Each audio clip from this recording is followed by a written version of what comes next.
Yeah, up for auction is this 13-inch swing drill press. Power it up to show you that it does operate.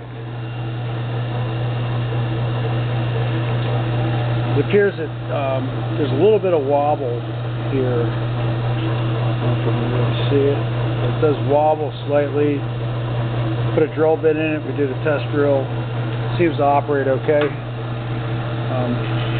It's a little sticky coming up and down. When you come down to this part, it kind of sticks right here, and then the rest of it goes pretty freely.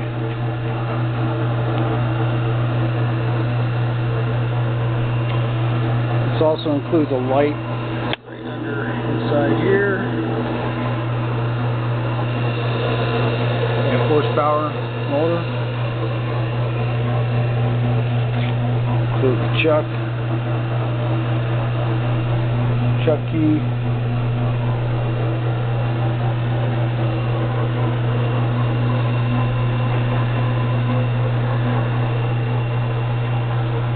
This came in a box unassembled, and the box was damaged, so we put it together to see if everything was there and made sure it operated correctly.